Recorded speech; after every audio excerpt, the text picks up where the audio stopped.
But I want to say this first. I ain't started, but I'm going to finish it. I interact with everybody on social media. I don't have no problems with nobody. I love everybody. I just got 2 rules. If you ain't donate to Florida State, don't say nothing about Florida State quarterback. Don't say nothing about Florida State coach. I talk about Florida State coach enough for everybody. Y'all ain't got to do it. If you want to tell me that my podcast is trash and I ain't got no views, I'm cool with that. You won't get a response out of me. But let me be very clear, and I have to do this at least every other month. If you say anything sideways about Florida A&M and anything on the highest of 7 hills, you are not going to get good Christian Troy. And today, a young man got to find out that I probably was spending time with his mama at homecoming on that hill. Quit playing with me. I am not the one. Now, if you want to keep going down this road and you want to see your mama hanging out with me at Sizzler, this is the way to go. This nigga said Sizzler. That being said,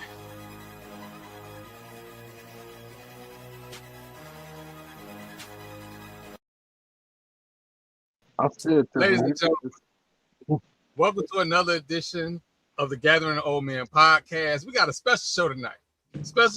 We got a lot going on. We got Sam McKim here from the Sam McKim Show.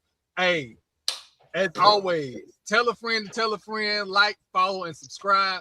This is my guy. He tells us all things, both Canada Junior or Montana State, Montana, because that's a rivalry we really need to talk about more. And it was some announcements that was made this week on All Americans, and I had some questions from him and Zach on Twitter. And the funny comment was, Sam switched everything to Zach. So Zach might come on tonight. If Zach come on tonight, we're gonna have some questions about the All-American list. And we're gonna talk about some FCS football. But before we get to that, we need to go ahead and talk about something that happened basically yesterday. SIAC Media Day happened. And the team, what's going on, Dontavius? The team that I have now started seriously following. And for that dude in Birmingham, Alabama, that like to want to make little questions about how many teams that I follow, I'm going to give you the list. Florida State alone, Venomous FAMU Rattler, Edward Waters, Florida Memorial. Them the teams that I follow. So if there's any questions or confusions, it's the state of Florida. Just so we clear. But versus everybody. We are the football state. Your favorite player's favorite player came from Florida. Don't get me fucking started. You know I'm gonna get started. Don't go there. You already know how I feel about my state. I don't give a fuck. Your favorite player's favorite player came from Florida.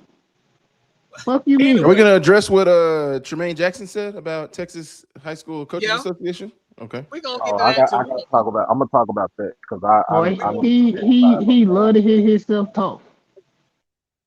What's going on, Miss Mary? What's going on? But SIAC Media Day happened, and a lot of people seem to be intrigued that Edward Waters was picked to win the conference. Now, for us that are FAMU Rattlers that know the coaching career, we were not surprised. Coach Jenkins is that guy. At Bethune-Cookman, he beat FIU. He won 4 MEAC titles. He is that guy. We've had him on the show. Great interview. But the man got off the bus last year and raised hell in the conference and made the playoffs. I don't know what else you could say. Your head coach leave. You're the interim, and you lead them to the playoffs. And now he got a 4-year deal with Edward Waters. I think the people that were surprised they don't watch that level of football. Because we have talked about this. Edward Waters is my pick, right? We had them on the show. We followed them every week. I think they honestly did not like put eyes on that team and watch that team play because there's no way you saw last year's team and then you shocked and surprised about where they end up, where they're picked to finish this year. That just don't happen unless you simply didn't watch them at all. And then if you think about it too, they got the best dressed offensive coordinator in the SIAC in Gucci Suit Dooley. I mean, but even past that, like the reason why Gucci Sue ain't still at Southern is because he is stubborn. Yeah. But now he's just an OC and he doesn't have the final say. Like I'm not gonna sit here, even though I love my family. I'm honest about football and I'm honest about coaching. Dooley know what he's doing. He's just stubborn. Uh-huh. And he can be nearsighted. So I wanna, if you have any questions about the solidness of Edward Waters, go rewatch that Miles game. Edward Waters blew Miles out, and they still had like 4 or 5 turnovers. And I think 1 or 2 of them went for touchdowns. And it was still a blowout. I was at that game. Noah Biden was a quarterback that we thought had some flaws. We thought he was broken. He had flaws at Edward Waters and was still probably the first or second best quarterback in the conference. So it shouldn't be no shot. Shouldn't be no shot. Now, my question, and Doc follow D2 a little bit more than me. My questions are Benedict,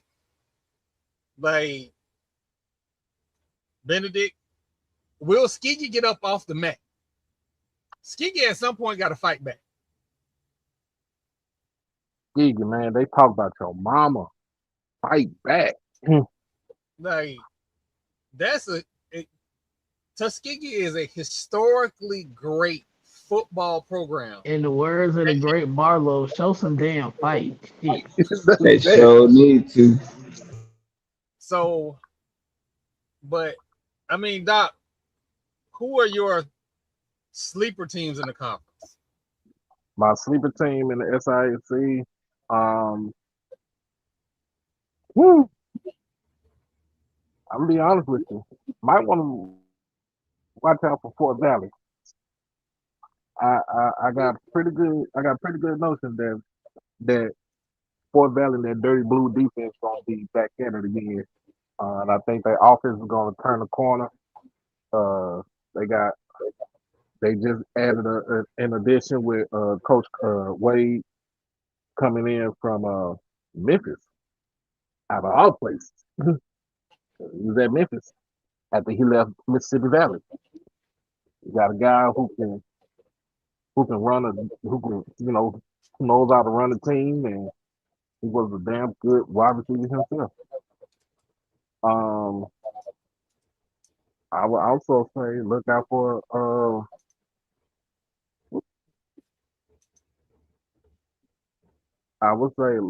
Clark Atlanta and Terry Sam. They should have a bounce back year this year. We all know what the deal was. We all don't know what happened between CAU and Coach Keaton, but under Terry Towns, they should have a bounce back year. And my last sleeper for the SIAC, I wouldn't call them a sleeper. I would say they right there is Kentucky State, because they were the last team to get themselves into the Division II playoff. So those are my sleepers in the conference. So a couple things with Lawrence, what Lawrence brought up. I know because there is this new MPI, I forget the technical term, but there's an index of the strength of a team in D2 this year that started this year. So the Florida Memorial game, again, I think that was on the schedule long before the whole MPI thing came along. So there's nothing they can do about that. So they're gonna have to win the conference to make the playoffs. But I do want to say this: if you've not paid attention to Mike Jones, the coach at Florida Memorial, he ain't no slouch. Mike Jones. Who? So, but he ain't no slouch. 281-330-8004. Yeah. They knocked off the number 10 team last year in NAIA. And if you remember a couple years ago, they gave Clark Atlanta a run for their money, but they had to call the game. He was the offensive coordinator. Very good coach. But again, that's something to look at. Now the SIAC preseason picks, the offensive lineman, you got Chance Bush from Allen, Isaiah Turner from Benedict, Cyrus Kraft from Allen, Isaiah Richardson from Benedict. I'm gonna put the link in the chat because there's a lot of players, and we do got to get through this. But I want to say a couple things. There was some controversy over this all conference list. I ain't gonna get into it. We're gonna get D2 football in here to talk about it. Couple key players. John Terrius Thomas from Edward Waters out of Gaston County. If you blink, he gone. He is out of there. Saw him play. Know his people. What the man say? Give me 6 inches of daylight. He don't even need 6. You can get him 4, and you ain't gonna catch it. Look at the back of his shoe. That's it. Man, that man fumbled in a game on like a 60-yard run. He probably could have had 200 yards rushing that day, but he fumbled. Again, some talent. The quarterback from Clark Atlanta, Xavier Jackson, Tampa, Florida. Well, I keep telling y'all about them Florida boys. He out of Tampa. He out of Tampa, Florida. I know another quarterback out of Tampa, Florida didn't make an All-American list, but we'll talk about that later. Very good quarterback. Gonna be something to watch. The linebacker out of Central State, Bishop Blakely. Y'all need to pay attention to him. Boy's a missile. And I ain't gonna stay too long on that because we are gonna get D2 football on the show. But check out the SIAC network. There's some good football being played down there. And I'll say this: I talk a lot of noise about D2 football because they play football. They play football the way I used to like FCS football to be played. From the skill position, bombs over Baghdad, get the ball to the players in space, do your thing. They chunk the ball over the field, especially Kentucky State. Now, I don't know if they'll do that this year, Doc. Do they still have the same quarterback from last year, or did he graduate? I don't know if he graduated, but Philip Huggins ain't changing that. He ain't changing his air raid system. So, yeah, step up. If you ain't got 10 DBs, you gonna need to go get some. You got a little bit more time for football camp start. Get you some DBs. Hey, they play football like when we took your mama to Tampa Beach party back in the day. So, but listen, D2 football is special. It's definitely special. So, I'm gonna give Zach a little bit more time, and we'll come back to the FCS stuff. Well, so Nick, on the FCS level, I know Illinois State, and we got Sam here. Sam can probably tell you better than me which teams like to chunk the ball more. I like watching Illinois State last year, even though it didn't go the way I wanted it to go. I don't like the Canada junior football. Chunk it all over the field. I like them dudes. Well, y'all playing Montana had the leading passer in FCS football last year. Y'all in the dome, so y'all. You talking about the Dakotas? You talking about North and South Dakota? No, he called everybody over there that don't throw the ball Canada junior football. Everybody. Well, you don't have to worry about North Dakota State right now because they are FBS. Yeah, they gone. See ya. I don't feel sorry for them. I look forward to seeing them getting beat down. Hey, they fandom said they whooping ass. They can send Alabama to North Dakota and they gonna whoop their ass too. But like I said, we'll get to some of the FCS stuff a little bit later. But the SEC decided to come in my neighborhood and not invite me. Oh, hell. Oh, they was in Tampa. They was in St. Pete. Why? Did he lag out?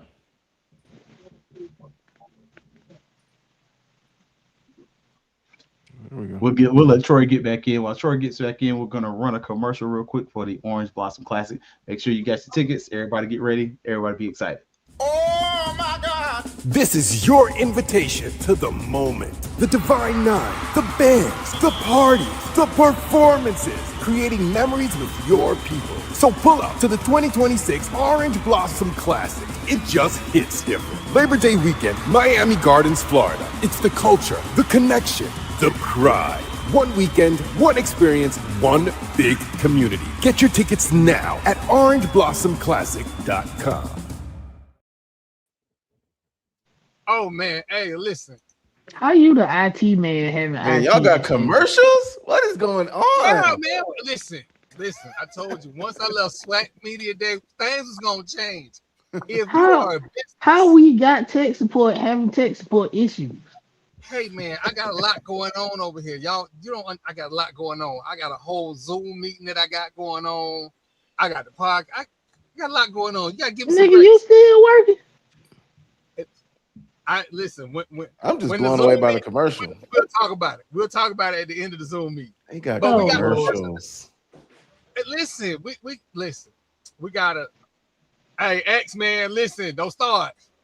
Don't start. Hey, X, you gotta make sure you fill it out right too, because if you don't fill it out right, then it's just gonna auto close, and they ain't gonna tell you it's auto close. You just gonna be sitting there waiting. But no, if you're a business and you want to rock with the Fat Mouth Sports crew, just hit us up. Twitter, hit the fatmouthsports.net page. Shoot us an email. We'll figure something out. We'll get your commercial done. But no, we over this way too. A little bit. I improv one for you too if you think I'm funny. I got you. Hit us up. But the SEC is in my city. In my city. Nobody invited me. They said nope. Troy can't come to the party. Listen, I didn't. You know what? You should apply for media credentials for us for the SEC when you just see what they say. I think I'll probably get approved before I get approved for the ACC. As much as you talk about ski masks, hell no, they ain't giving you shit over there. And again, they hear a lot of stuff went down, and I want to say this. I feel like I should not have to defend Lane Kiffin, but y'all really gonna make me defend because there are people that are getting on the internet lying. He ain't that good of a coach, so they ain't lying. That's not even the issue. That ain't even my issue. That ain't even my issue. My issue is we're gonna act like a thing isn't a thing. So the whole Ole Miss thing really is a thing, and I'll give you an anecdote. Right after I graduated, I started dating a girl from Mississippi. Oh. She went to FAMU. And she was telling me about the Ole Miss Mississippi State thing amongst African Americans. And she explained to me that your kid don't go to Ole Miss. And if you send your kid to Ole Miss, everybody in the family looking at you sideways. They are. So what I mean, Lane but was that's saying, known in that whole area because my sister live in Memphis and Ole Miss is right there. My nephew they were trying to recruit him, and my sister and brother-in-law are pretty much like, no hell, out the gate, tell them no and leave you alone. and so when Lane said it last year, I was okay with it. When people start making reasons as to why Lane said it, kind of pissed me off because Lane was telling the truth. And people were trying to make it seem like, well, he benefited from Ole Miss and he's using Ole Miss to benefit the LSU. Listen, a thing is a thing. Ole Miss, racist as hell, tone deaf badly, ain't got no goddamn business playing neck. Absolutely. We need to talk about them too at some point today. But I don't like Paul Feinbaum coming down on him saying what he said about him today. He should have. The last person talking about somebody. Boy, look at him. We go get to him later. You can't beat up on the man for making a thing, right? Because what they're not saying behind closed doors is if a coach know that one of your high list is Ole Miss, negative recruiting is going to be, well, you know about that flag. That's going to be a thing. So I don't want to. My thing with Ole Miss is y'all know I'm the basketball guy here. I have wondered why Coach O hasn't had to deal with those negative connotations like they have with football because it's the same school, it's the same flag, it's the same city. But yeah, that has absolutely been interesting to me. And the same thing with Coach Vickers over at Auburn. So the dichotomy between the two sports and who goes where, who feels what, and who feels some type of way has always been interesting to me with the Mississippi schools. So again, SEC Media Day, coaches had a lot to say, right? And a couple shots were being thrown. Florida's coach took a He shot. ain't been there 5 minutes. Took a shot at Lane Kiffin. See, Lane Kiffin they was just beating on Lane for no reason at all this week. But the Florida coach took a shot at Lane and said, I left Tulane to go to Florida. We ain't the same. Yada, yada, yada. Listen. You was able to coach your Tulane team. I'm sorry. Tulane team, as he said. Because it's Tulane. Florida was like, do your thing. Because what else they gonna do? They the boot skins. Beggars can't be choosers. They didn't like their coach just as much as Florida State did like our coach. So they was At happy least they got rid of them. So I don't taking a shot at Lane from a boot skin unnecessary. Unnecessary. But here's what we need to talk about. Alabama coach really underselling the title of bus thing. If he don't get it done this year, are they gonna buy him out? Sam? Who's that? By who out? Kalen DeBoer.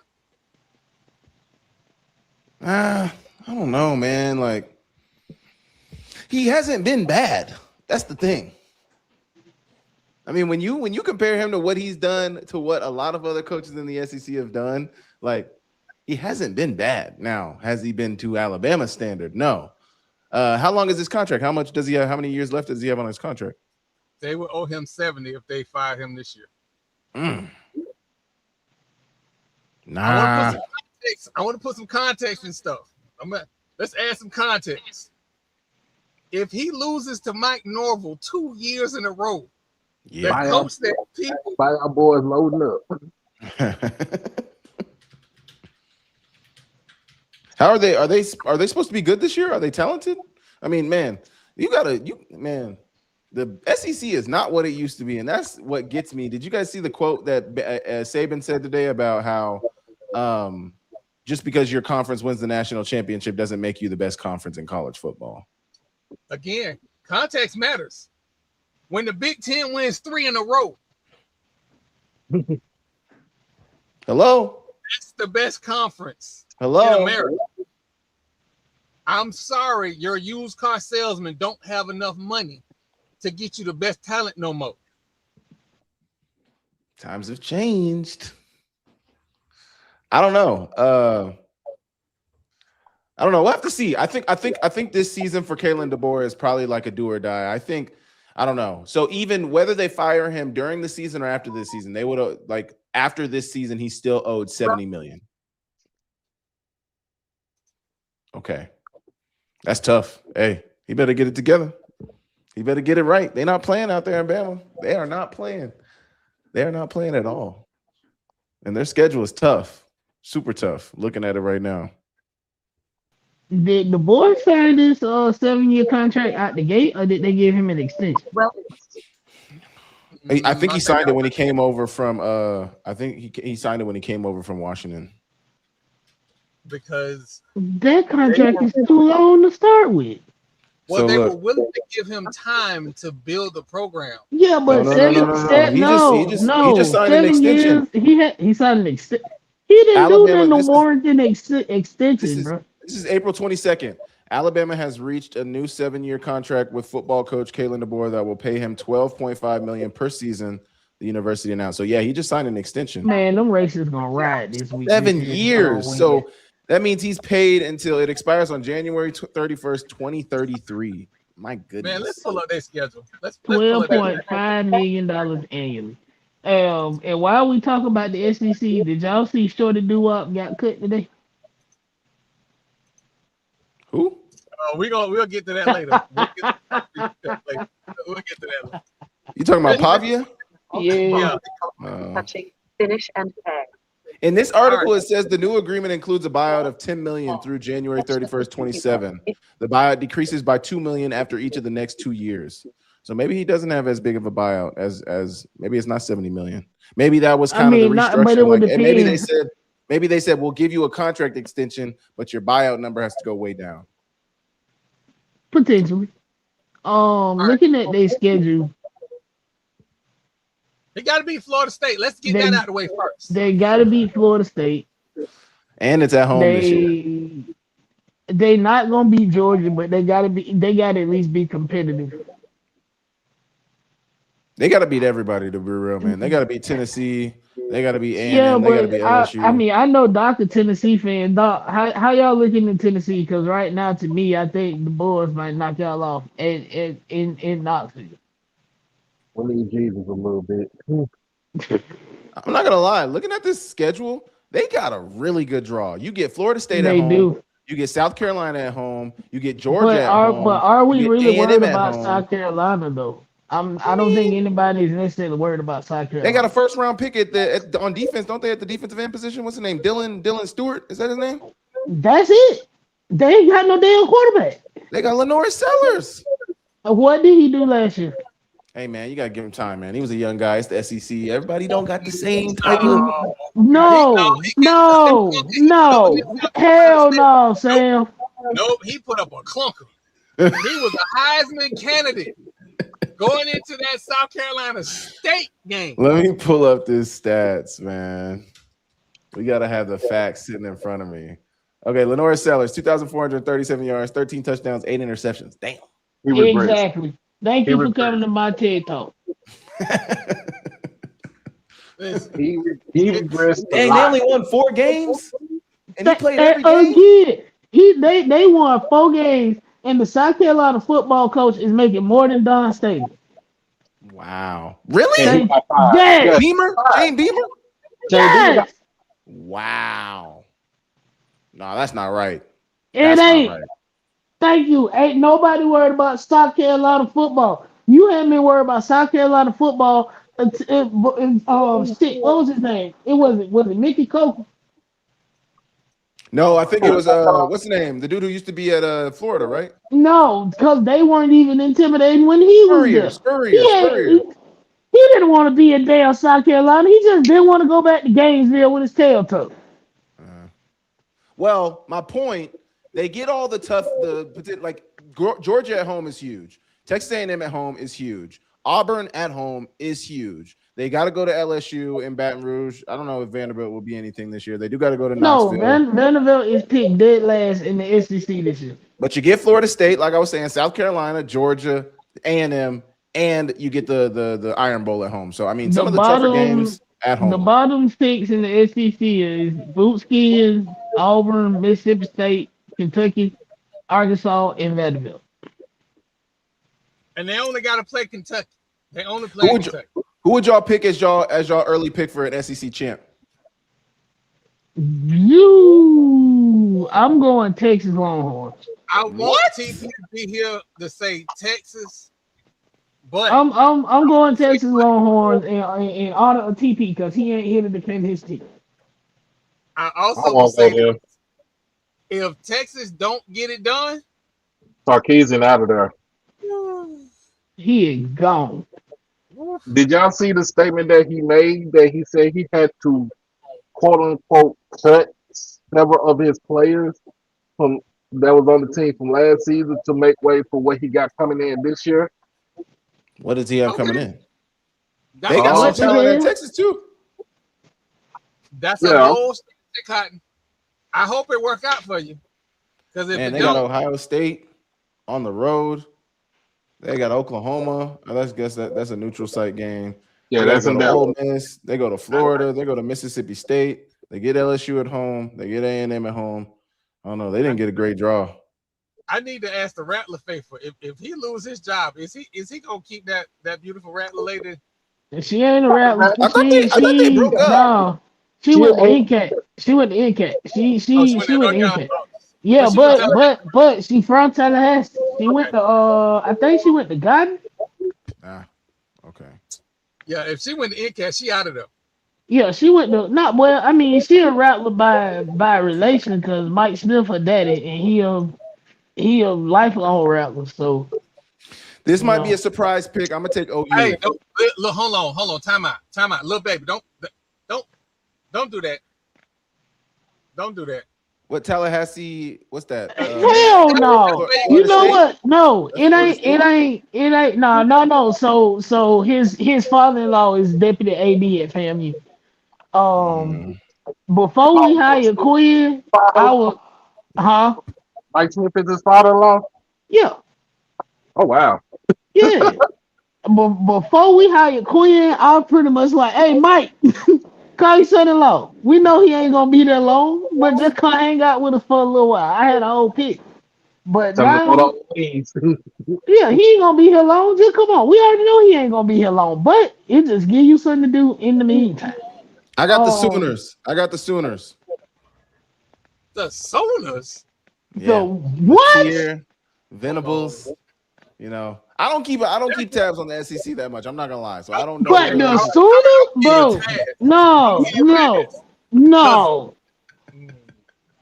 I'm gonna give you a pass. If TP was on here, he would say that is blasphemous. He would crash out right now. Man, listen. Hey, but I don't know. But so that was those comments. Man,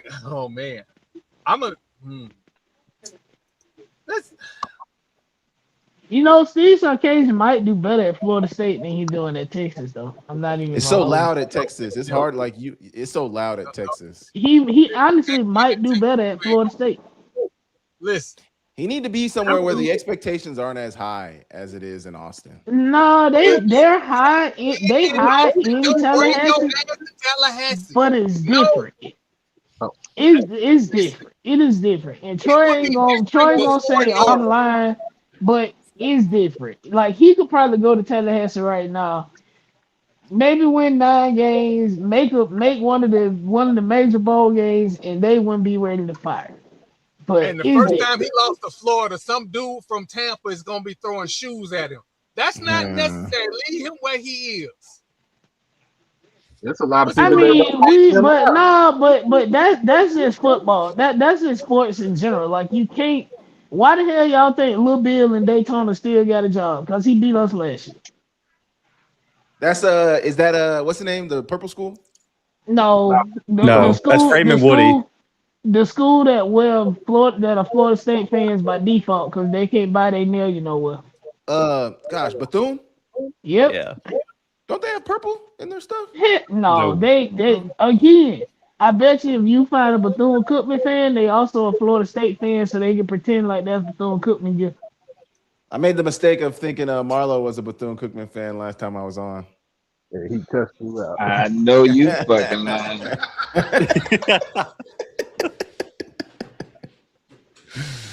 Oh, so how many schools in the SWAC right now are ineligible because of the APR? Is it Alabama, Alabama A&M, FAMU? No, it's A&M Pine Bluff, Yeah. and Valley too. Valley. Yeah. But A&M got a waiver, Sam. Like they A&M did? was supposed to be, they got a waiver for 1 year. And I think it's the same waiver FAM had last year. Yep. Didn't change nothing. It didn't change nothing. So we'll see if A&M can avoid the same fate that FAMU's had this year. Exciting. You know It what? should not be. I know This Troy's should been not- waiting for you to jump This on, should Zach. not be a damn thing. Take your ass to class and do your homework. Shit. Well, but it's a 4-year rolling average, so it doesn't just based on 1 year. It's based on the No, last I 4 know years. it's not. It's based on the last 4 years, but that's just my thing to everybody. You're a student athlete first. You gotta go to class. You gotta study. It's easier said than done, man. Some of these guys are playing football. And also the excuses of the transfer portal got to stop too, because everyone's dealing with the transfer portal. So like that's not an excuse. You don't get to just be like, oh, we're losing our kids to the portal. No, like you still got to go to class. Like everyone is losing their kids to the portal, especially at this level. You gotta go to class. You got to go to class, and you need to have staff in place that make sure that your kids are continuing towards a degree. You just can't have them taking bowling and football and think that's going to be okay. It's not. But again, I don't want to start on the whole plan thing. Here's a question I had, and maybe somebody should FOIA FAMU, because I know I just looked at Bobby Kennedy's contract, and I don't know the same thing was in Bobby Houck's contract, that he had incentives in his contract based on APR, GPA, and all that stuff. Do you think the head coach had that in his contract? Those elevators were in fucking Glass's contract, and his ass was in class and not making sure they was going to class. It's in there. You just have to have a coach that ain't trying to work on his PhD and be a goddamn umpire for softball and be a D1 head football coach. Yeah. I just remember what did the previous Coach Simmons, what was it, Coach Simmons, what he said we talked about a couple months ago? I'm gonna crash out. They got hills. They got hills on the campus. I can't go check on my kids because there's too many hills. Let me go ahead and say this. Right. All he had to do, he was the head coach at FAMU. All he had to do was call physical plant and say, "Hey, can I borrow a truck?" A golf cart. Easy. I'm just saying. I know they got the line scooters out there. Golf carts available. They would have gave him a truck. It's man. I don't want to start because I like shotgun. Too bad he can't be the head coach of Florida State, but I digress. Man, don't know why you gonna end it there? Cause y'all know good and fucking well your coach not hiring another black man for 40 years. The AD ass gonna be out with the head coach. What are we talking about? Do you know I said what I said. You know the issues with your school don't just stop at the AD. Your deep booster pockets voted for Trump. Don't get me started. I was invited to a booster event. Hell has officially frozen over. Man, don't go that you ain't never gonna be heard from again. I'm gonna move on. Zach, welcome to the show. I don't know. So there was there was a SI All-American list put out, and I'm gonna jump right into it. The transfer from Campbell, All-American at the end of last season. No. Freshman All-American 2 years ago. Okay, my bad. 2 years ago. Okay, so that puts it in context. Okay, freshman All-American 2 years ago. Who are the players do you think through FCS that should have gotten at least an All-American look, honorable mention, or not? Well, I'm the one, like, it's my outlet that put out the list. Like, I write for SI, so like I built the list. So like we considered a few other guys, like, just to be honest with you, like there was an offensive lineman for Bama State, because here was the confusion, and this is what happens, is that Phil still puts out an All-American list. He has 4 teams. So guys, do the math on that. That's like he gives like 500 players All-American honors, which I think is ridiculous. You can't have 4 teams of It's not exclusive anymore. All-American. It's not exclusive. Everyone gets a participation trophy with Phil Steele. Yeah. Craig Haley does 3. We decided to do 2 because I'm going to be honest with you guys. Like what the other outlets do that we like to avoid. People ignore defensive tackles, and people ignore positions on the offensive line. So what will happen, Troy, and this happened in the SWAC, I think 2 years ago with FAM, and where FAM had a really good guard or center that got left off the all SWAC list. But you look at the all SWAC list and they got 10 offensive tackles, Troy, no centers, no guards. Are you like, how can you judge tackles, guards, and centers all on the same playing field? You can't. So like one thing that our outlet does, and that we said, like, obviously Gerald's involved, Timothy's involved. We have some coaches that we consult with it too. We try to make sure we have centers, guards, tackles all represented. And on the defensive line, we don't have 15 edge rushers like all the other All-American lists do. They ignore D tackles. And I think the last D tackle that really got national shine was Governor up at Montana. And he was Big Sky Defensive Player of the Year. But for the most part, they just look at sacks, tackles for loss. And guys, like, nothing's more important. Like, give me a D tackle that takes up space, and just he might only have 30 tackles, Troy, and a few tackles for loss. Montana State.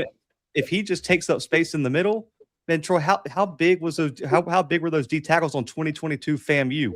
Isaiah Land don't get all those sacks if you guys don't have guys on the inside taking up space and allowing him to get one-on-ones on the outside. But we considered it. There was an O-lineman at Bama State we considered for the O-line. If we would have had a third team like Craig, him and Quay Davis from Jackson would have been on our offensive line All-American. Those were 2 guys that we probably had third team that were strongly considered. I think there was another DB, a corner from Alabama State that probably would have been third team as well.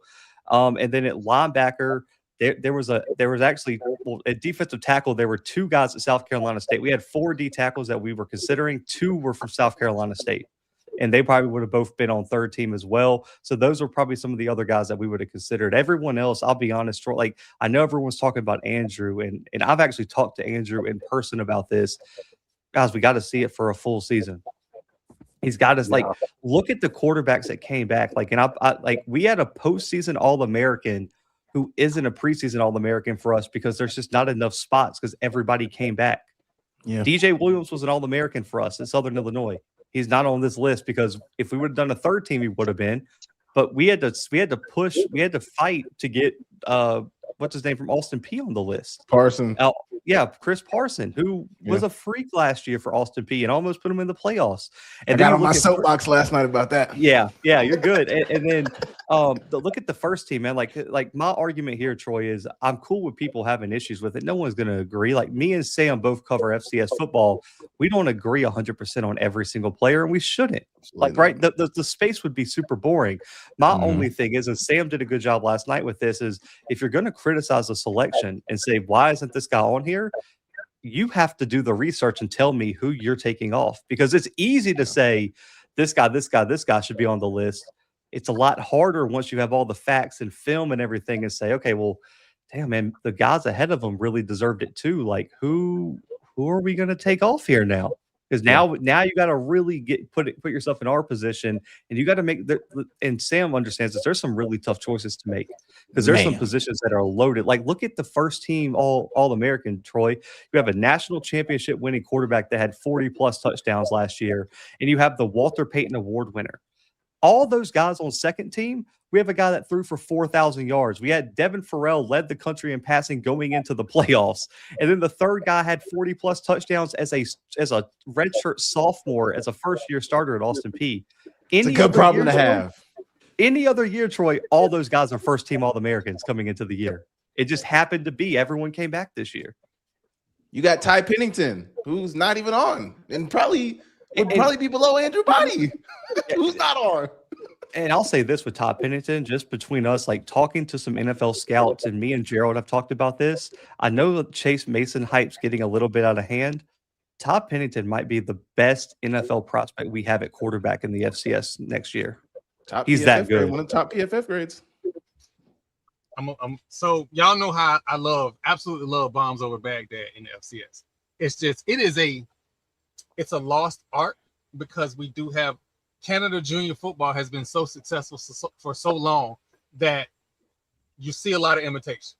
As a matter of fact, you did an interview with Tennessee Tech coach about them needing to run the ball more to be competitive in the playoffs. Yeah, but I always like the signal callers. And then your skill position guys, it's some tight ends. Give me some sleeper quarterbacks for this season that we need to be looking for.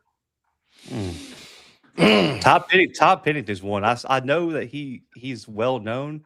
He don't get the respect that he deserves nationally. I think Hayden Johnson at Lehigh is another one. Absolutely. Bro's just a gamer. Like, guys, he's not going to go play in the NFL one day. But the kid just goes and makes plays. And Colin Hurst.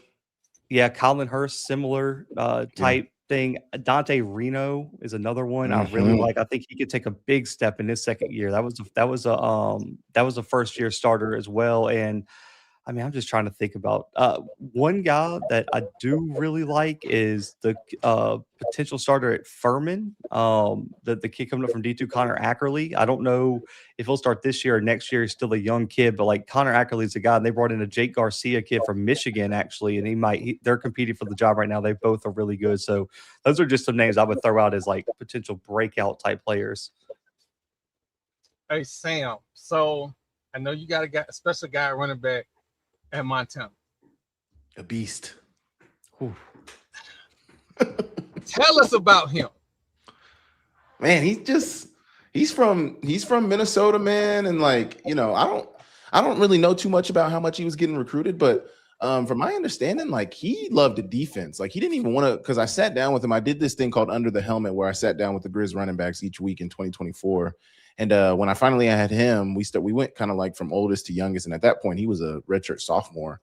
And when I got to chat with him, he's a soft-spoken guy. Like he is, if you talk to any of the players on the team, he is the funniest guy on the team. That's what they all say. But then when like he's in front of like somebody like me, who I guess like they see me as like not Unc yet, but like I'm definitely older. And like, you know, I'm the older guy in the room. And like, I don't know, I guess you got to know him a little bit more to get him to open up. But I mean, he's an awesome kid, man. And he works hard. And I mean, everybody on the team loves him. Everybody in the community loves him. And he comes from a great family. I mean, he's awesome. And it just comes to him naturally, man. Like he knows how to hit it inside the tackle box, but then also on the outside, like he can bounce it out. And he's so unconventional in the way that, like, you know, the way he runs the ball, me and Colton Nuanez talk about this all the time. The way he runs the ball is not how a coach would teach you to run the ball. Like, hey, if this is supposed to hit in the A gap or the B gap, like you stay there and you hit the A gap or B gap. Like him, if he just sees a body in there, he's going to bounce it out. And most times he's going to turn it into a successful play because he's very fast. He's got great agility. He's got great contact balance. Like he's just got everything you want in a running back. The one thing that I feel like he is really lacking at the running back position is, and this is more so a facet of like Coach P's in the offense that they run. I think he's a good receiver. I think Adam Jones is a better receiver, but I think Eli Gilman is a good receiver out of the backfield. And like, I just wish they would use him more in that aspect, but he's a phenomenal player. Led the well, actually didn't lead the country. Had the most rushing yards of anybody returning this year. And I'm just excited to see what he's going to be able to do. But there's another running back that I'm kind of looking. Somebody said something? It's me, the doc. What's his size? What's his size? Yeah, like 5'10", I'd say 215, 220, maybe 225. Let me look at him. It's like 215-ish, I think, is what they have him listed down as. He's not huge. No. He's one of those guys, like, I don't know. Okay, so it's a different type because, like, you look at a running back like Derrick Henry, when you watch him on TV, he doesn't look fast, but it's because he has such long strides. Eli Gilman's the opposite. He doesn't have long strides, but when you watch him, he doesn't look that fast, but he's not getting caught though. He just pulls away from people, guys. Like, I don't know how to explain it, but he doesn't look fast. Like, I've seen him play in person. He doesn't look super fast, but the DBs can't get him. Yeah. I don't understand. And last year, he had the third most runs of 15-plus yards in the FCS with 27 last year. Ridiculous. You know who else is like that? And I don't like to admit this, and I know Sam might not like me to say this. Taco. I didn't know who the hell Taco was till last year. Go watch him in person. Troy, I promise you, if they get to the Natty, I will find a way to get you a media credential. If you can get to Nashville, if they make it, when you see him in person, that MFer is fast as hell. I'm talking about so fast. Watching the playoffs, didn't know who he was. Watching the playoffs, Taco. Hey man, Taco's getting the ball. I don't know who you notice. He is the player. He is the player in that offense where, and I love what Pete Sturbick did with that Montana State offense last year, like him and his marriage with Justin Lamson. It was absolutely beautiful. And then, like, you know, I felt like he changed up what they did, but not too much of what they did from the previous offensive coordinator. But Taco Dowler is like that piece where, hey, we need to put him in motion. Let's get a look at what the coverage is. Hey, we're going to get him one-on-one with the backer here. Let's see what we can do. Like, just they're moving him around and they're trying to get matchups with him. And it's just absolutely amazing, man. He's really good. His punt return tape is actually insane too, by the way. Like, I don't know, because up until last year, he was okay at receiver. He took a massive jump over the past 2 years, just in terms of his route running and ability to work in open space. But his, like, the first time he popped on my screen, I was at the Montana State William and Mary playoff game in 2022. I went up to Bozeman for that game. He returned a punt, Troy. He caught it, and I don't know how they missed him. And he just, I'm talking about, outran everybody up to, like, nobody was on his level in terms of speed. And the one thing that I think is the most underrated thing about him, he's so agile, man. Like, I don't know what he's going to do in, like, the 3-cone at the pro day or whatever he's at.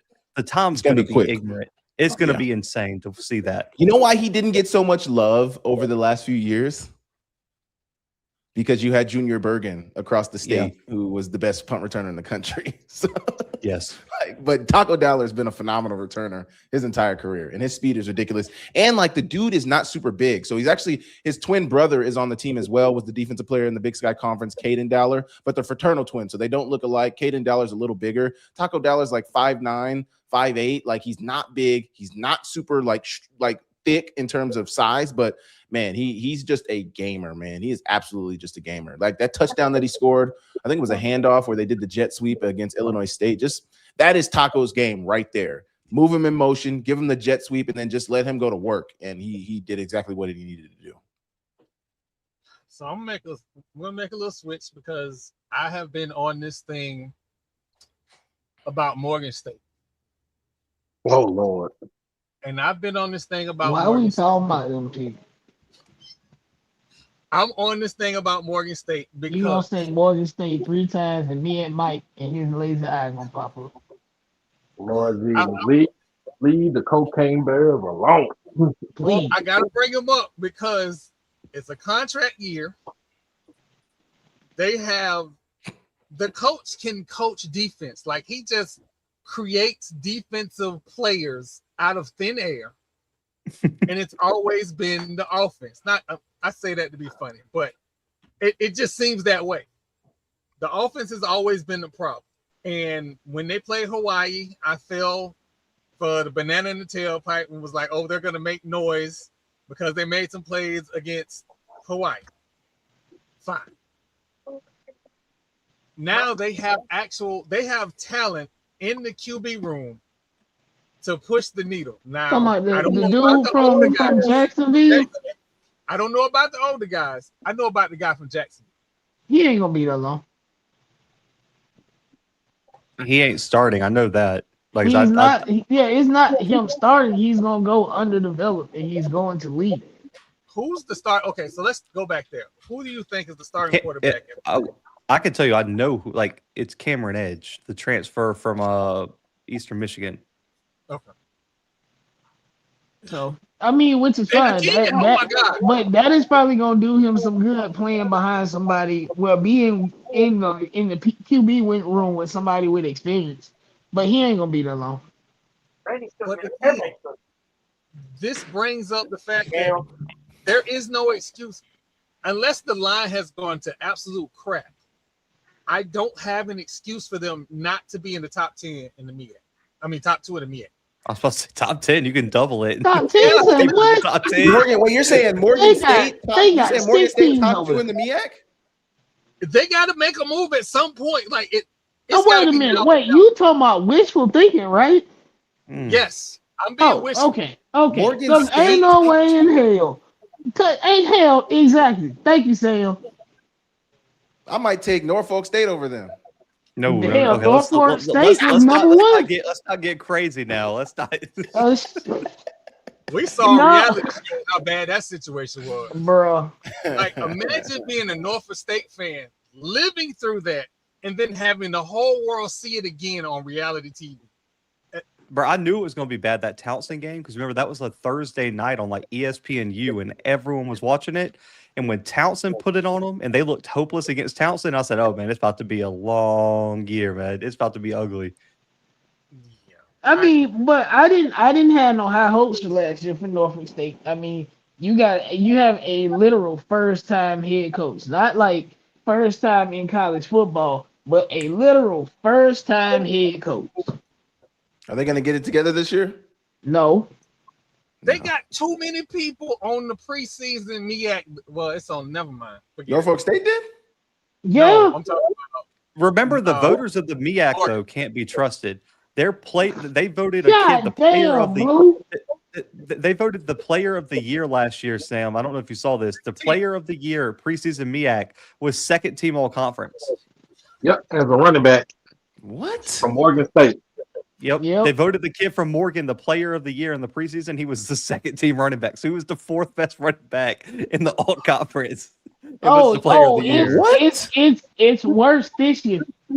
It is worse this year. Bro, the first team quarterback this year for the all MEAC didn't even play last year. He was a backup. And the first in the preseason offensive player of the year is a wide receiver. Yep. Who had on a team with no fucking quarterback. On a team with no quarterback. Let's add that. He wasn't putting up Samuel Akim stats. Let me just say, like, he wasn't putting up, like, if it was I didn't have offensive player of the year worthy numbers either. So you're saying something. But like your numbers would have been much more reasonable than his. Yeah, right. Dang. No, we being for real, Sam. So in the MEAC, I know there's the coach. Sam, you think we playing, but we being for real. I think it's coaches and SID.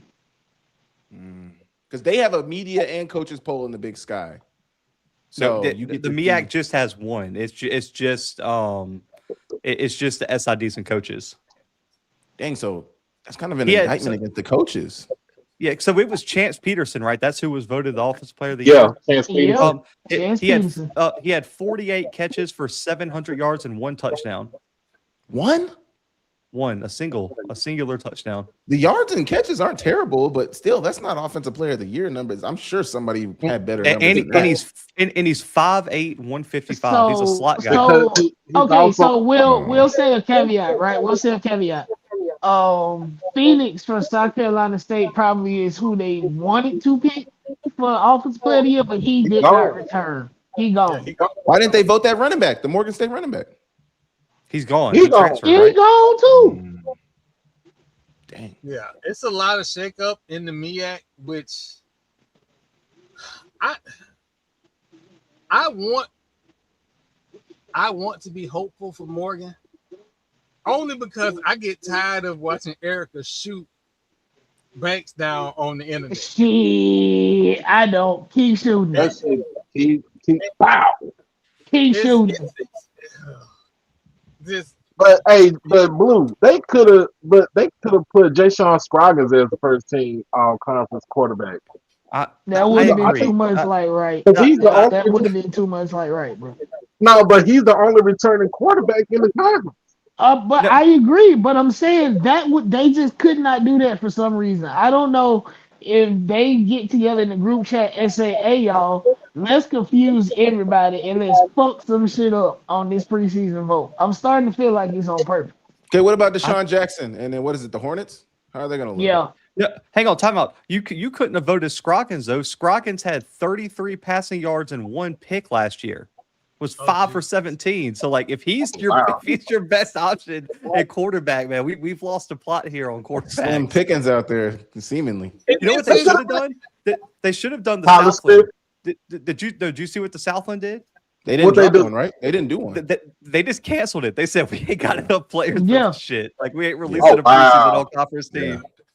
I like that, honestly. Like I was a little disappointed not to be able to at least see it, but why not do a preseason? Okay, I get not doing a preseason All-American team, but why not doing a preseason ranking at least?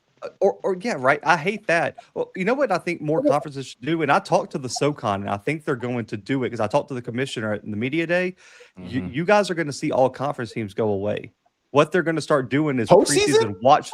No, preseason. Okay. Yeah, they're going to start doing watch lists like the OVC and the Missouri Valley did, where Just they like, say this is who you should pay attention to. Yeah, this is who you should watch. And they're going to do it by position. That way, if there's not a returning quarterback, guess what they're going to do, guys? They're just going to skip quarterback.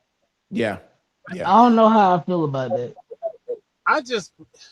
HBCU fans, understand that I argue with Zach and the kid at the NCAA stand. I argue on the internet about HBCU football. And then Zach comes back with stats that I no longer have a fighting argument with. He comes back with the logistics, the logic. Like, for the love of God, please throw the football. Unless you don't have a quarterback. Because, man, we listen, if your starting quarterback's Cam McCoy, please run the football. Don't put that thing in the air no more. God, Run the football. Oh my God. Do you realize how everything? But Zach gets the disclaimer because he's now home. He just home. Wow. Okay. Listen, I'm an O lineman at heart, though. Listen, I get like Sam wanting to throw the football, man. That dude's still a wide receiver at heart. He wants to touch it. Bro, I played offensive line. I don't want to pass block all game. Bro, we're running power until I get tired, and I don't get tired. We're running power all game long. That's all I need. You know, so I'm going to transition over to a SWAC team who now has an air raid offensive coordinator. And I'm a little scared. They don't have the athletes to run air raid. Well, we already talked about that. Alabama State got 3 wide receivers. Now I don't know if they have the offensive line to run. I wish Jalen would have stayed. Yeah, I do too. Was Jalen Jones? Will they be able to both run the air raid and keep Body healthy? No. And that's not a knock against Body. That's Body missed 3 or 4 games last year? He played 8. He missed 4 games last year. He missed 4 games. 4. 4. It really was 5. Interception went out. 20 touchdowns. Yeah. Oh yeah, he did see that one of them games. He just sat out because it was going to be a blowout. It was one of them games. He could have came back for the Tuskegee game, but they said, "No, we're not going to take that chance." It wasn't worth it. So that was a good call. Well, so just some inside info. If Jackson would have lost to Alcorn, Body would have came back that weekend. Just to let y'all know. Yeah. They would have had a chance to make the SWAC They would have had a chance to make the game. So yeah, that would have made sense. So back to what I said, it just wasn't worth throwing him out there. Like if that game would have absolutely meant something, then yeah, he would have played. All right, so my producer is screaming at me. That sounds good. That sounds good. My producer is screaming at me. We're gonna go to a commercial. Matter of fact, let's go to the disrespect segment since we got Zach here. We're gonna go to the disrespect segment, and we're gonna get into some more SEC stuff. A new tradition begins. The Birmingham Football Classic at Legion Field. The Southern Jaguars versus the Alabama State Hornets, Saturday, August 29th. 2 elite programs bringing the hits, the bands, and the culture. Watch two former NFL players turned head coaches go head-to-head on the biggest stage. Tickets start at $27. Visit ImpactTickets.com for more information. Don't wait. Get yours now.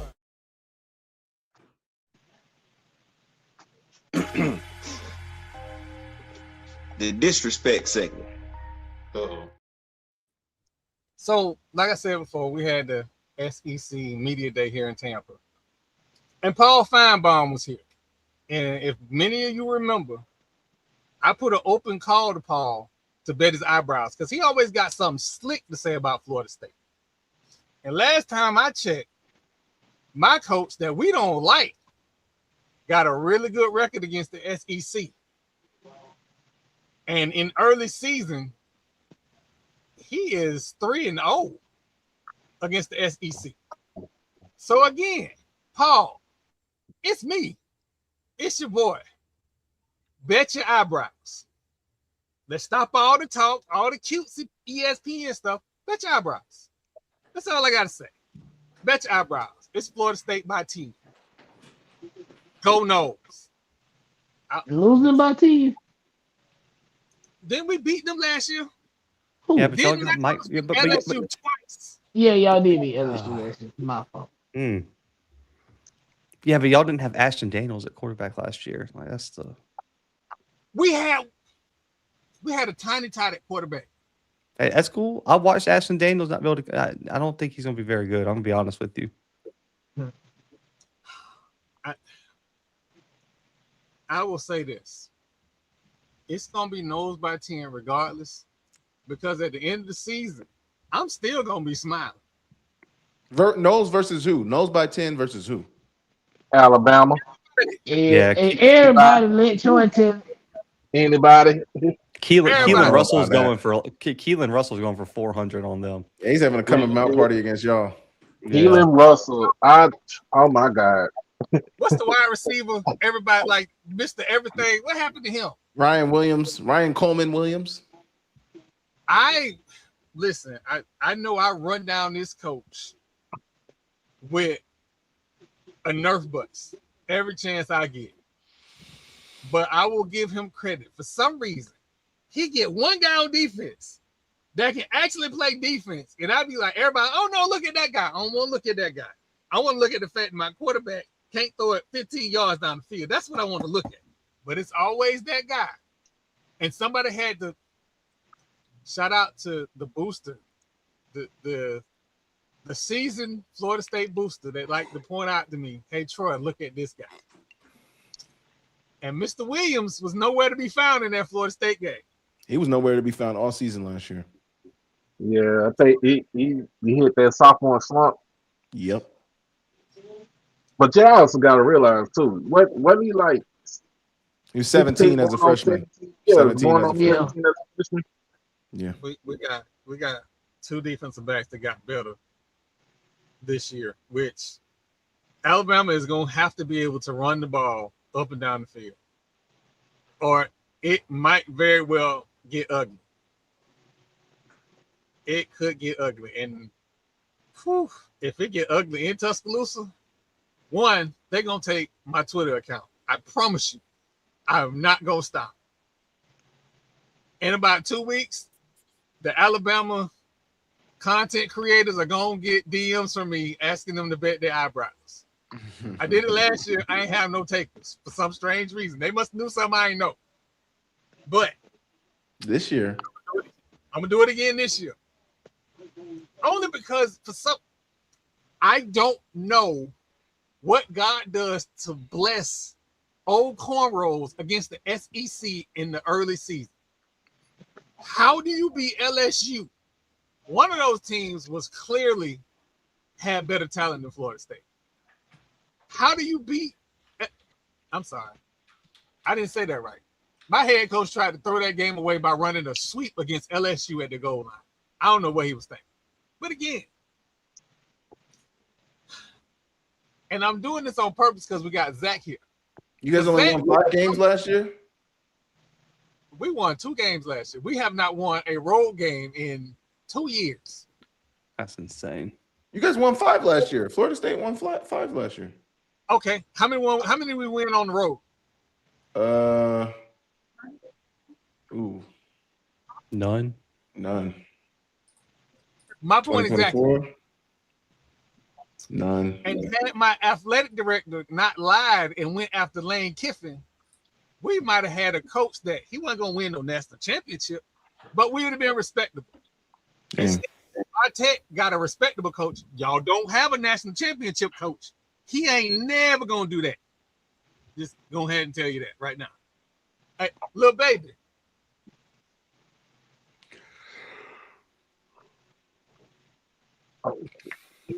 You know what?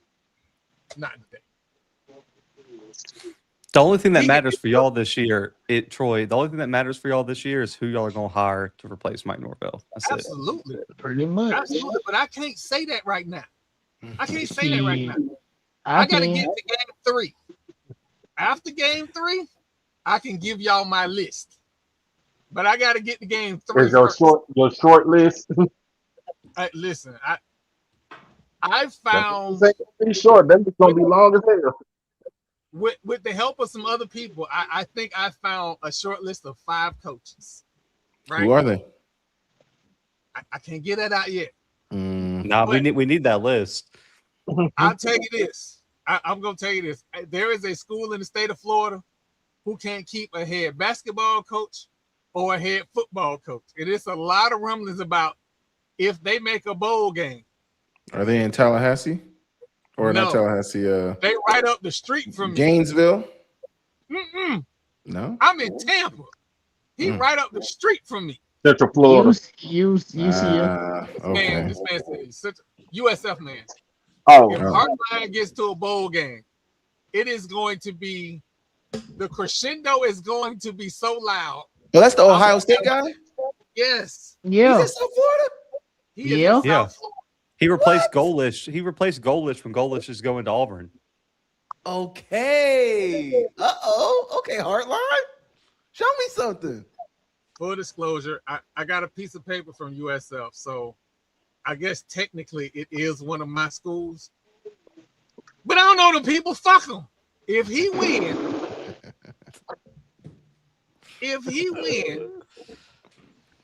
come on.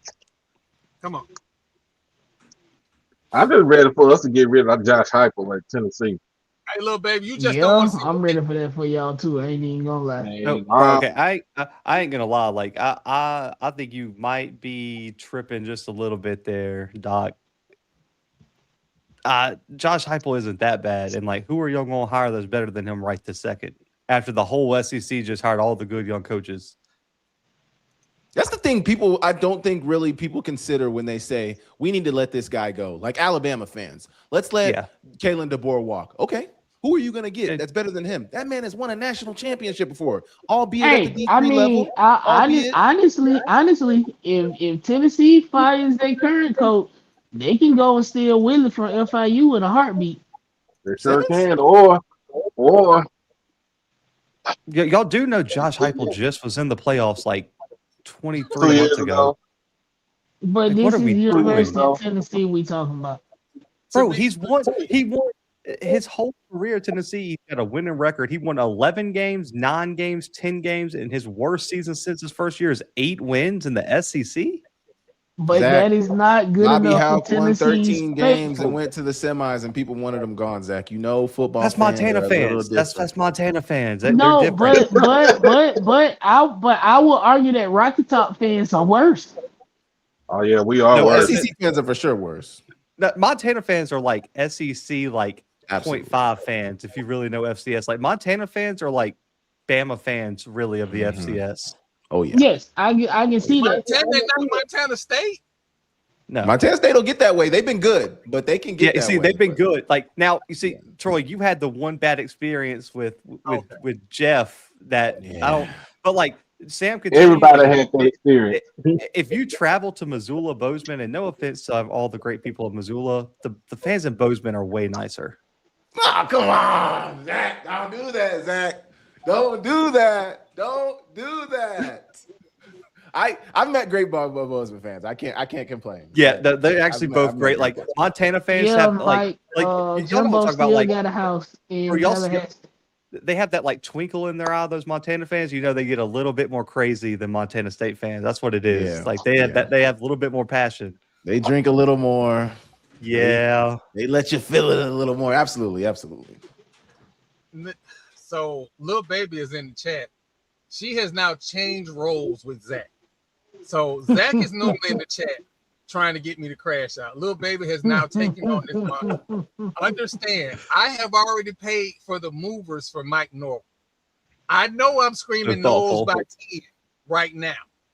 But as soon as he get his walking papers, he ain't got to worry about nothing. It's all taken care of. The Marching 100 gonna march him out of town. He's on ACC Network. Now, right? why in the hell would you involve my beloved and sanctified institution in y'all bullshit across the tracks? Because they won't let me hire them to march down his street at 3 a.m. every day until he leave voluntarily. That's why. Well, go get the marching chiefs. Bro, it's y'all's fault for paying that man all that money, and then he turns around and go get beat by 77 by Georgia in the Orange Bowl. Like that was y'all's fault. Y'all did that.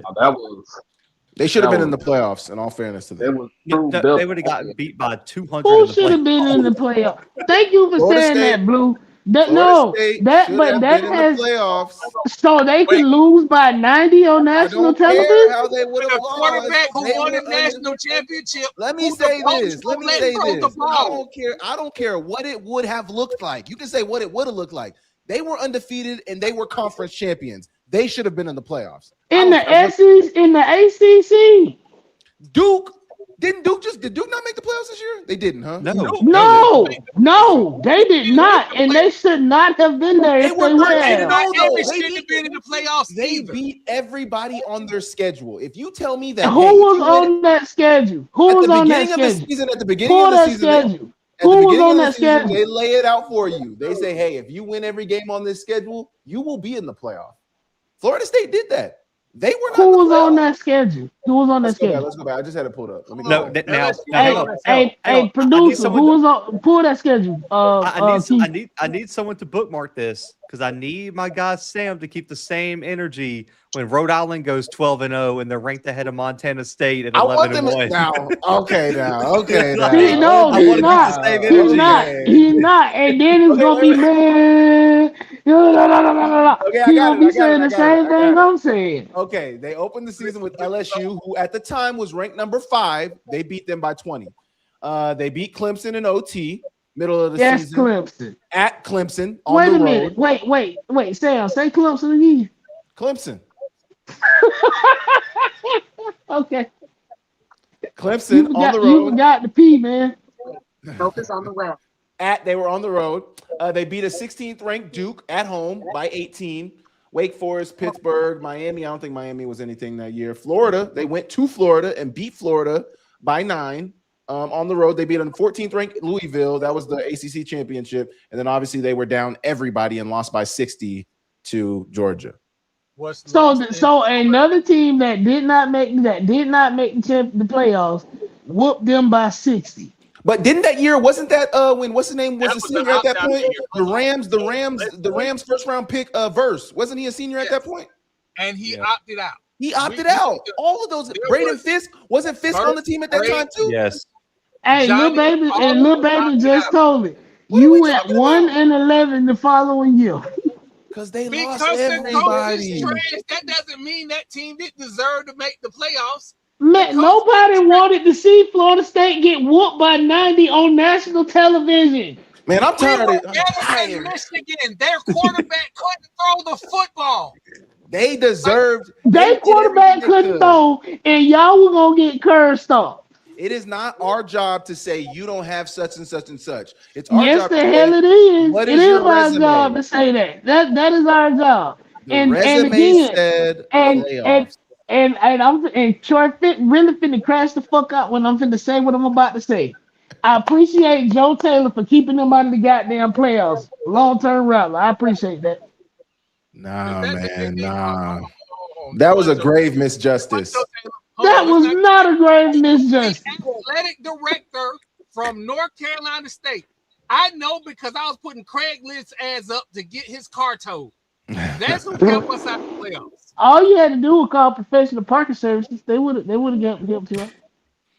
So, but again, I'm gonna get this. We're gonna get this train moving. Get this train moving along. But I will say this though, we have to make conference championships matter. You can't have do away with them. I don't want them. Well, if you have them, they gotta matter. And the fact that we had a team who has never won the ACC, who lost 2 games in the middle of the season to teams they had no business losing to, and they do this every year for some reason. I don't know what's going on down there in Coral Gables, but they do this said every Coral Gables and not Miami HOA. I was trying to be nice. I was trying to be nice. Either way, it's a cul-de-sac. Listen, it's a cul-de-sac school. It don't matter. They gotta ask somebody if they can use the stadium. Is it okay if we play a game this weekend? Yeah. If you want to, they have to get their permission slips flying. Like you're not jogging in Coral Gables. You jogging in Coral Gables. Take a swim. They have to send the AD on the golf cart to collect signatures so they can play. we got this petition. We got a game this weekend, but we need you to sign so we can play. Go ask the neighbors if it's all right. If we use their yard this weekend. I'm gonna stop beating up on them people because I got a whole season to tell everybody how you beat up on the Ibis. Again, you can call the ASPCA on man. Is it FAMU play Miami? Oh man, can we talk about this? Hold up. So I talked about this on my show. This is ridiculous. You guys might have seen this clip. So FAMU plays South Carolina State on Sunday, September 6th. In the what is it? The Orange Blossom Classic. Yep. And then they play 4 days later against Miami Miami. For ridiculous. For $750,000. Appreciate that it. Is too quick of a Sunday to Thursday. That means they get 2 practices. They get Monday's Monday. Nasty work. And then you're gonna practice Tuesday. You travel Wednesday. No, we're not traveling. They're staying down there. They're not leaving. Okay, because the Orange Blossom Classic is in the Orange Bowl. They're staying down there. That makes zero sense to leave. And come back. Troy, real quick, did you notice that Sam didn't mess up the classic name? He could have wrote the notes for Marshall Falk at Media Day. It would have been so much time. I'm gonna be fair. There was a media group that continuously let him mess up the classic names. And I'm like, so nobody's gonna say nothing. They don't like we have a producer now. I know they have a producer. Yeah. Somebody wasn't gonna like, hey, somebody got to get in the headset. Hey, Troy, how much do I have to Venmo you right now to get on the SWAC media call the week that Southern plays FAMU and trick him into calling the game the Florida Classic? I'll pay you whatever I need to. Man, don't do that. They will run his ass out of time. That is not going to end well. So that's not going to be good for either of us. Andrew, I wouldn't do that. But if it just so happens, I'm going to make jokes. The AD at FAMU, my point, the AD at FAMU is disrespectful for that turnaround. That's crazy. I don't care if you stayed in No, Lil Baby just said it. Miami also got to come from Cal from playing Cal on that Tuesday. So they also doesn't matter where they're coming from. They still got the leg up. They still got you said they played that previous Tuesday? Yeah, they gotta go. They're coming. They playing in California, and they gotta come all the way home to Florida. Not Cal, they play Stanford. They play Stanford, but still, yeah. They play Stanford, right. Yeah. Here's the problem though. It's not just FAMU, it's not just Miami. It's actually a combination of ESPN and the ACC. Lil Baby did the combination. Lil Baby for some reason, the ACC has decided that ESPN can give it to them with no grease and got them playing crazy games on Fridays. Why is Florida State and Florida playing on a Friday? Well, how much is the media rights deal for the ACC from ESPN? And now you know why I'm never going to be at an ACC media day. But that's what it is. I mean, you just said it with no grease. When Daddy said go play, you go play. And ESPN is Daddy, and he said play. Son at Jefferson Pilot or Braycom Sports. That's what Daddy was actually saying, but we forget all of that. I'm being good tonight. Everybody, I'm being good now. I ain't even getting to that whole thing. I didn't crash out of nothing. Being good. But no, it's the ACC and their media rights deal is a lot of that problem. And until they let their balls drop and man up and actually control their own network, they're gonna keep running into these problems. Well, so, but it's all right. It won't be long now because I know 2 schools for sure at the end of the 2027 season are going to make an announcement. You hope they make an announcement. No. I'm not telling you something I think. I'm not telling you something I heard. I'm telling you something I know. You don't spend that much money on attorneys just to be like, hee. There was a plan in place. When I say that jumbo jet with that logo was in little old bitty Tallahassee Regional Airport, it really was. Thank you, local janitors, by the way. They tell you everything. We're gonna take a quick commercial break. We'll come back and, man, I guess we'll talk some independent football. Sad times in Music City. That's what we need to talk about. We'll talk about some independent football, and we'll definitely get into that because maybe Zach got some insight that I don't. We'll go to commercial and we'll be right back. As this was unfolding onto the internet, because I thought this was some kind of hoax, as it was unfolding, it turned out to be real. A gentleman, we're going to call him Matt, responded to a Steve Smith post of him golfing by saying, "Does your wife and kids know you're sleeping with my wife?" He then proceeds to post screenshots of text messages between him and who we assume is his wife. These text messages are quite graphic and quite embarrassing if you are said spouse. Because again, in the era of Twitter, there is no shame.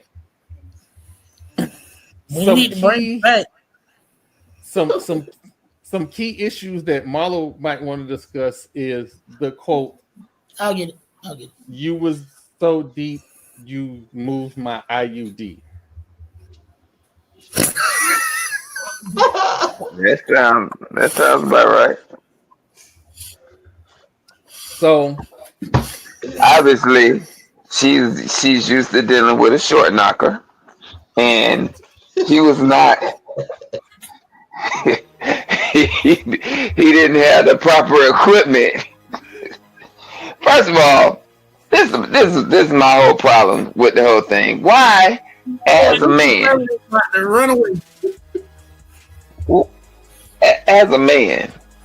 why would you call another man and record it just to put it on the internet that you recorded talking to him, that he had then dug a pothole in your wife?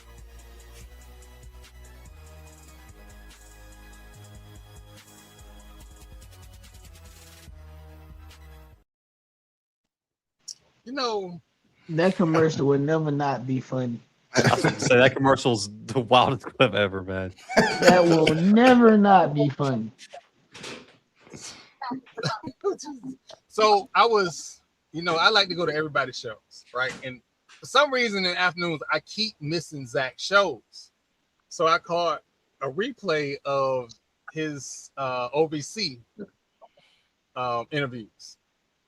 And so I went and looked and just kind of just peruse a little bit because I don't get a chance to look at the OVC a whole lot. And I'm going to ask Zach about the prospect. Well, I know the conference is down because of departures, but is there any chance that Tennessee State finishes 500 in the conference? With how bad it is, I mean, there's a chance. It depends on the quarterback. The kid they got from Winston-Salem, like if he's that dude, then I mean, I don't think it's out of the realm of possibility. But I'll just be honest, man. Like the odds of them really competing for it are pretty low this year. I mean, guys, like the continuity is just not there. And I mean, with everything that Eddie took and where he left the program. Like, I know everyone's looking at that program and saying, man, they were in the playoffs the year before when he took that job. But if you guys remember, he got there and spring practice was already supposed to start like 2 weeks before he got there.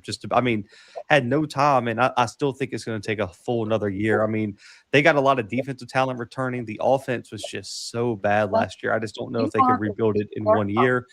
I don't know if they'll finish last, but they're probably not going to compete at the top of the conference. And I think we had them, like, I'm looking at our predicted order of finish with me and Timothy.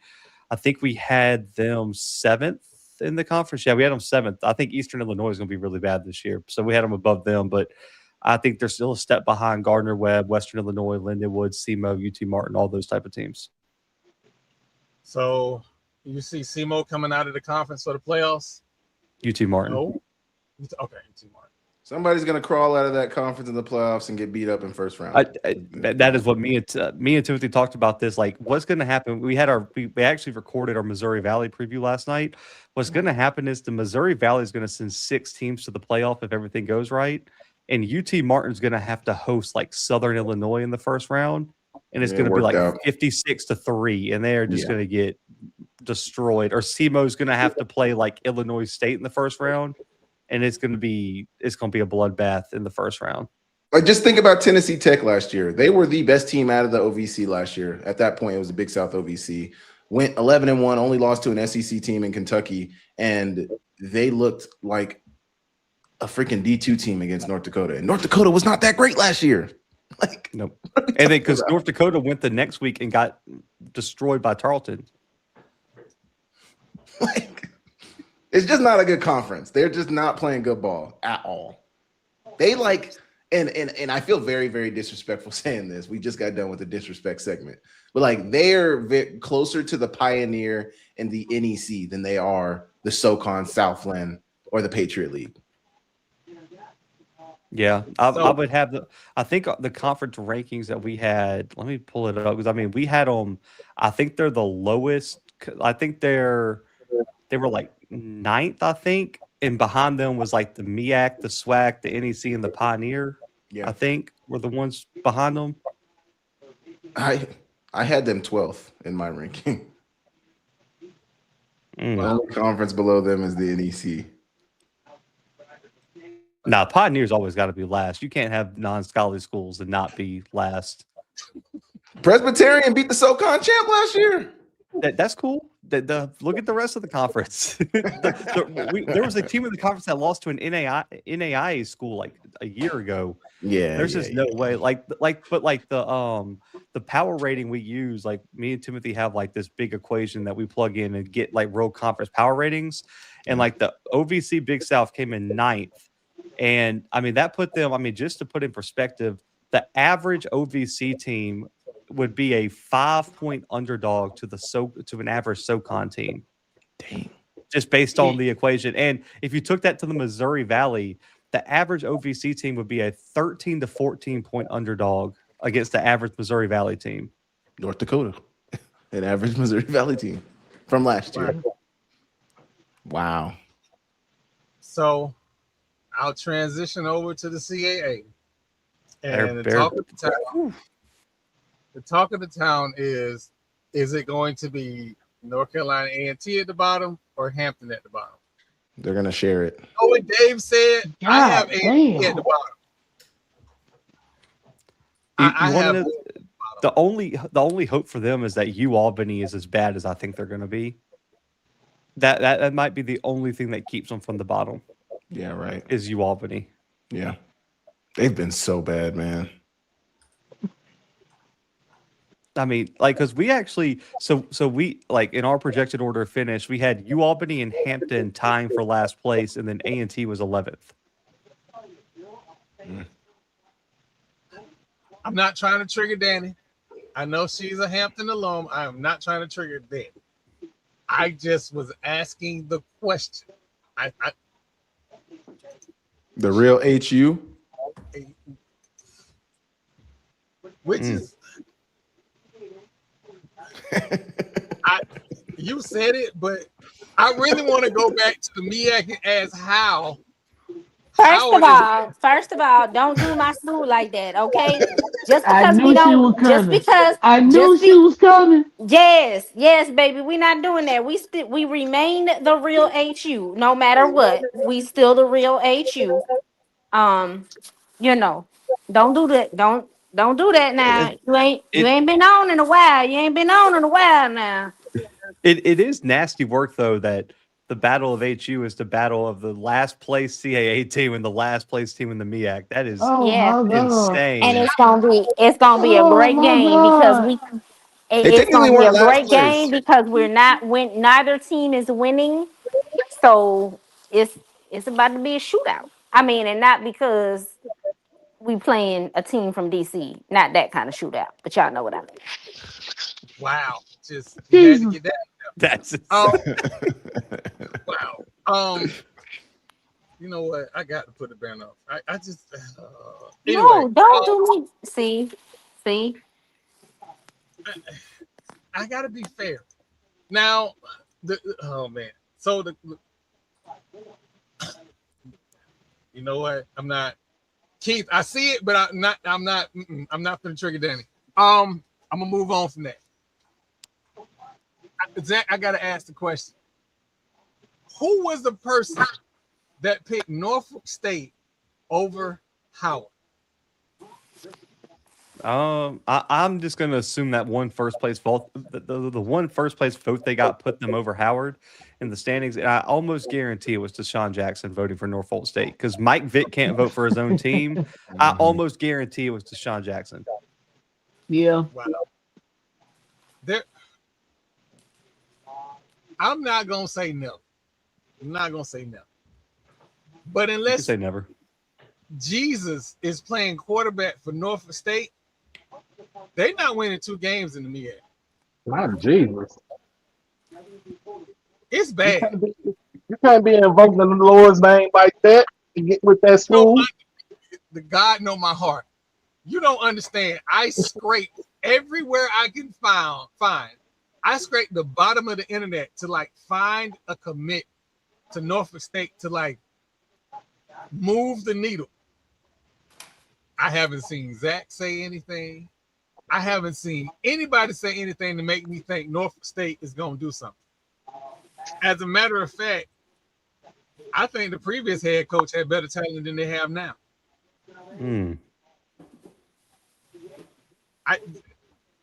If I'm wrong, tell me. Like, I would love to be wrong and say Norfolk is going to make some noise, but I don't see it. Look at the quarterback decision last year. You put in the kid like that kid from what was it, South Florida that they brought in? Was it Israel Carter? Yeah, Israel Carter. Carter. They put him in. He's terrible. You bench him. You put in the white boy. What was his name? Otto. I think it was Otto, right? Otto. Yeah, he balls out, brings you back in the game. You get asked point blank at the press conference, "Is Otto your starter now?" He said, "Nah, man, we're going to stick with Izzy, man. I really like his potential." I'm like, the kid can't throw the football, dude. It took 5 straight losses for them to start the quarterback that could throw the football because of politics. You want to know why they played Izzy? They paid him more money. But you know what? This is how I feel about QBs, especially. It's like being in a bad relationship, right? Like, I'm gonna stick with you. That's my man. Yeah, that's him. That's my man. He ain't no good. He be making all kinds of mistakes, right? But I like him. Oh, I love him. So you trying to explain to all your homegirls how good this man is, but he really ain't all that good. That's what some of these coaching decisions are like. Like, what are we doing? It's like Why are Bobby you Houck sticking trying it? to justify the 2 quarterback system at Montana when it's clear that it's not And it working. failed miserably. work. It failed miserably.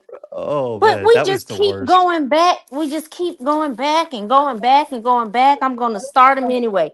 I'm gonna give him another chance. And it's like it's really like telling your homegirl, if you don't kick this dude to the curb, we gon' infiltrate your relationship. Cause at this point you just a gluttony for pain. You're a glutton for pain. What are you doing? Well, again, it is. I'll just say this: I got to witness up close and personal quarterback controversies for what was it, 5 or 6 home games, and I'm here to tell you, there is a D2 school that is claiming they don't know who their starting quarterback is. It's Jet. It is Jet. You ain't got nobody on your squad that is better than Jet. He don't need no superstar line. He just need a couple steps, and he gonna release the ball. All y'all got to do is run your routes.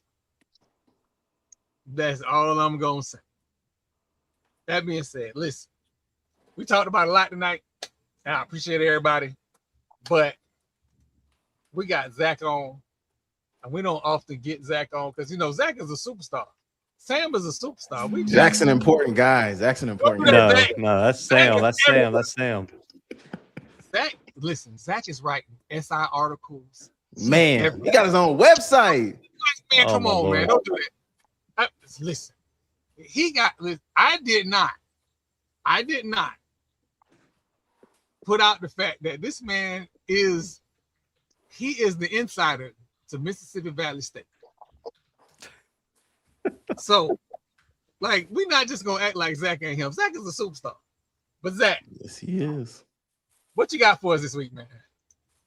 Oh man, y'all know. Listen, y'all know where to find me, man. I really ain't got nothing to pitch, man. It's almost football season. I'm locked in. I've taken. Listen, there's no off season for us. So I didn't take a vacation this summer, man. All me and Timothy did were write articles, record episodes, do coaches interviews, man. I'm just ready to watch some football, man. But again, always appreciate you having me, Troy. Appreciate you, man. Listen, it's all love. Because listen, I love to scream and holler from mountaintops, but to have the knowledge to come on the show, man, that's a beautiful thing. That's absolutely beautiful thing. Sam, what you got for us this week? Man, I cannot wait for week 0, actually. It's going to be so exciting. I am so bummed that Montana and Southern Utah play the same time Tarleton and Prairie View A&M play, because I'm telling you right now, that is the game of week 0. And if you aren't watching that game, you don't love football. Anyway, I'm so excited. I'm so appreciative of you guys bringing me on, man. It's been an amazing summer, but I know this season's going to be amazing. I just got a good feeling about this football season. It's going to be amazing. I always appreciate y'all bringing me on. It's always a good time. And yeah, I can't wait to chat with you guys during the football season. Listen, this year, I'm cancer free. I'm making somebody playoff game. Knock on wood, it's an HBCU, but I'm making somebody playoff game. Doc, what you got for us this week, man? Oh, same thing, different toilet. But shoot, we're just gonna talk about what's going on in Tennessee State. We got really gonna talk about the statement about what Coach Jackson said about not being invited to the THSCA coaching clinic. And how it's pretty much is the good old boy network here in Texas. And I'm talking about trying not to creating a narrative and running with it and not getting the very full facts about what this man said. But it's not really, the dude not crying. But when you talking about the most the successful programs in the state of Texas, Prairie View is one of them last season. So you gotta put them in. You gotta invite them, because you never know. Some of these your coaches, these high school coaches, can learn something from them. You gotta, it is what it is. I've been in talks with Coach Kendrick Wade. We're gonna try to see if we can get him on. Hopefully next week. But other than that, we just here trying to trying to pay the light bills, trying to pay these bills. Make sure y'all subscribe to the channel and hit the donation. Also,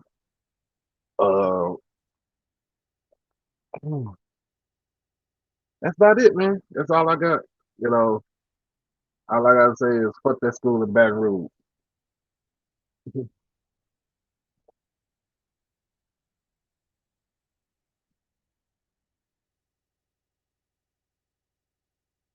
Danny, what you got for us this week? All I can say is keep your word.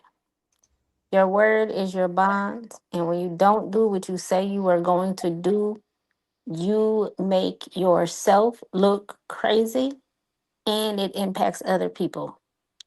And so this is a lesson from a couple weeks of work. Um but I'm grateful that the things that could have kind of taken me out or whatever you want to say, um they did not, it did not happen that way. But also, just be careful how you treat people. um I could tell a couple of stories about some stuff that happened this week. But I will say that I just believe that when you do what you're supposed to do and you keep your word, you like, that's, you're not gonna have problems with people trying to do you something. It's not gonna work. Um, Man, you just gotta be careful. You gotta be really careful how you treat people. Really, really careful. And so, I'm grateful for the people that support me and that speak my name in spaces when I'm not around. Um, but beyond that, y'all keep your girl in prayer. Send me some good thoughts. Um, got a rough situation going on right now, but I'm looking forward to the end of it, and also being able to share some good news with y'all real soon. So I gotta wait. I've been sitting on my hands on this thing, but soon enough I'll be able to share some good news with y'all. But y'all be easy, be good to each other, and cost you absolutely nothing to be kind. Nothing. Nothing. But it can cost you everything if you're an asshole. There's What's the a weather like, Danny? Man, Bertha ain't do nothing. Bertha was like, I don't even know what to call Bertha, because she came through and ain't do nothing. It got windy. That was really about it, but we didn't get, you know, the rain and all of that. So I'm glad about that. We got a little bit of lightning yesterday. We got a little bit of rain the last couple of days, but nothing serious. It actually rained more today than it did yesterday. So we chilling. Let me get us out of here. Let me definitely get us out of here. Hey, first off, I want to thank everybody for coming out. Everybody that has been helping the videos do numbers. I thank you. Like, we just a little outfit. We ain't big like the Blue Bloods. We ain't big like the Sam McKean show. We just a little outfit that's trying to spread the good news. I do want to thank Keith Hadley from Fangs Up Podcast. Y'all don't know how it's just so much easier when somebody is like, hey, you ain't got to do this. You can keep the show moving and still be yourselves. Man, that is a beautiful thing. So I want to thank Keith for that. But I want to say a couple things. We like to try and get to all of our fans, hear their perspectives. I am still trying to get a UAPB fan on the show. I'm still trying to get a Valley fan on the show. On the CIAA level or CIAC level, I want to get a couple fans from those schools on here. We've had Coach Jenkins. We're gonna try and get the other coaches. everywhere that like we have interest, we're trying to touch so people can share with us their experiences. Because what one fan base does at their tailgate might not necessarily be what another fan base does. Traditions are different in different places, and that's what makes it all beautiful. I love the fact that we can get Sam on the show and he can tell us about Montana. That we can go and say, hey, man, Sam was a baller when he played. That's a beautiful thing. We get Zach on the show and be like, hey, man, you don't know about this quarterback, but this guy right here, you need to take a look at it. So it's always our goal to like expose us to everything. But I know where I come from. And I tell everybody, man, staying back to make it difficult to live in my neighborhood because people think all PWI guys are like that, and I'm not. So for everybody that watches the show and rock with us, thank you. We will be at a stadium near you. I don't know if I'm going to get to a MEAC stadium this year. I will try. But every away game that FAMU plays that I can either drive my truck to or can jump on a plane without it being $12 million, we're going to be there. So for everybody here at Fat Mountain Sports, thank you. Man, again, I want to thank Sam. I want to thank Zach. Thank y'all for coming on, man. It's always a breath of fresh air, but I also know in a couple weeks, Zach gonna be in the comments shooting at me. Don't let y'all lose. Don't let y'all lose to South Carolina State, man. I'm gonna turn into Adrian Crook in the chat. Just I am more hopeful of us playing South Carolina State than I was a couple of years ago. I'll say that. So that's fair. But to that being said, for everybody here at Fat Mouth Sports, Sam McKim Show, Zach McKenna at the Blue Bloods, man, we are out.